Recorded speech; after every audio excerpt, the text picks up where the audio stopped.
வணக்கம், welcome to Maya's kitchen. இன்றைக்கி நம்ம வீட்டில் இருக்க பொருட்களை வச்சு சிம்பிளாக ஒரு கோதுமை அப்பம் எப்படி செய்யலான்னு பார்க்க போகிறோம். இப்போ வீட்டில் இருக்க குழந்தைங்க திடீர்னு நம்மளுக்கு சாப்பிட்றதுக்கு இனிப்பு வேணும்னு கேட்குறப்ப இந்த கோதுமை அப்பம் செஞ்சு கொடுங்க.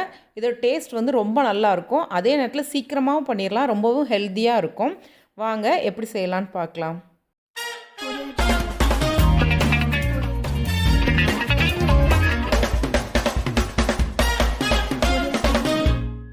கோதுமை அப்பம் பண்ணுறதுக்கு 1 கப் கோதுமை மாவு எடுத்துருக்கிறேன். இது அப்படியே இருக்கட்டும். நம்ம இதுக்கு தேவையான வெல்லைப்பாகு கரைச்சிட்டு வந்துடலாம்.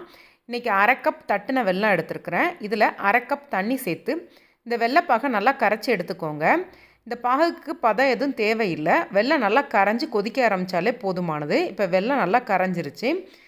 இந்த சூடாக இருக்கிற வெல்லைப்பாகை நம்ம கோதுமை மாவோட சேர்த்துடலாம். இது சூடாக இருக்கும் போதே சேர்த்துக்கோங்க. சூடாக வெல்லைப்பாகு சேர்க்கும்போது பார்த்திங்கன்னா கோதுமை மாவு கொஞ்சம் வெந்து வரும். இதனால் உங்களுக்கு ஆப்பம் பார்த்திங்கன்னா நல்லா சாஃப்டாக இருக்கும். இந்த வெல்லைப்பாகும் கோதுமை மாவும் நல்லா கலந்து எடுத்ததுக்கப்புறமா இதில் 1/2 கப் தண்ணி சேர்த்துக்கோங்க. மொத்தமாக 1 கப் கோதுமை மாவுக்கு 1/2 கப் வெல்லம் எடுத்துருக்குறோம்.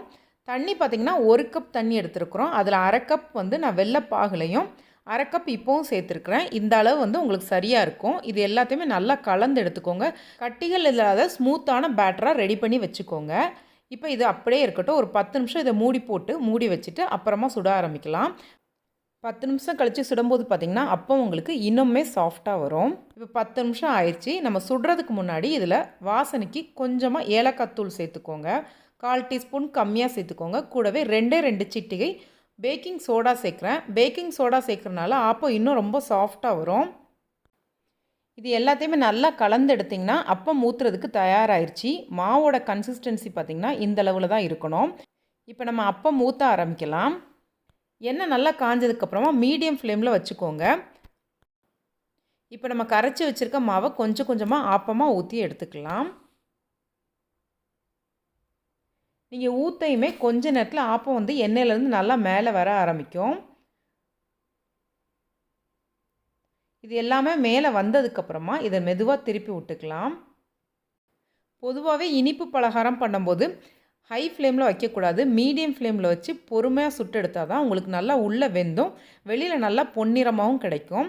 இது ஃபுல்லாகவே நீங்கள் மீடியம் ஃப்ளேமில் வச்சு நல்லா பொரித்து எடுத்துக்கோங்க. ஒரு பக்கம் நல்லா வெந்ததுக்கப்புறமா திருப்பி விட்டுக்கோங்க. இந்த ஹெல்தியான கோதுமை அப்பம் பார்த்திங்கன்னா சீக்கிரமாக ரெடி பண்ணிடலாம். 10 நிமிஷத்தில் நம்ம மாவை கரைச்சி ரெடி பண்ணிடலாம். ஸ்கூல் விட்டு வர்ற குழந்தைங்களுக்கு நீங்கள் இந்த மாதிரி செஞ்சு கொடுத்தீங்கன்னா விருப்பமாக சாப்பிடுவாங்க.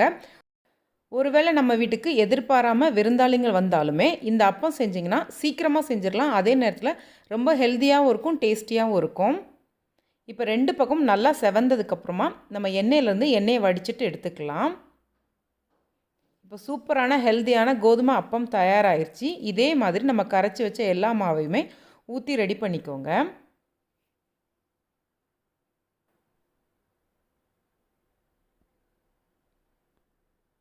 இப்போ நம்ம அப்பமெல்லாம் சூப்பராக தயாராகிருச்சு. இதில் நான் ஒன்று எடுத்து உங்களுக்கு பிச்சு காமிக்கிறேன். எவ்வளோ சாஃப்டாக இருக்குன்னு பாருங்கள். நல்லா பஞ்சு மாதிரி சாஃப்டாக உள்ளே அதே நேரத்தில் வெந்து சூப்பராக இருக்குது. இன்றைக்கி ரொம்பவே ஹெல்த்தியான அதே நேரத்தில் ரொம்ப ஈஸியான ஒரு அப்பம் ரெசிபி தான் பார்த்தோம். இந்த வீடியோ உங்களுக்கு பிடிச்சிருந்துச்சுன்னா லைக் பண்ணுங்கள், ஷேர் பண்ணுங்கள், மாயாஸ் கிச்சனுக்கு சப்ஸ்கிரைப் பண்ணுங்கள். கூடவே இருக்க பெல் ஐக்கானை கிளிக் பண்ணுங்கள். ரெகுலராக அப்டேட் கிடைக்கும். நன்றி, வணக்கம்.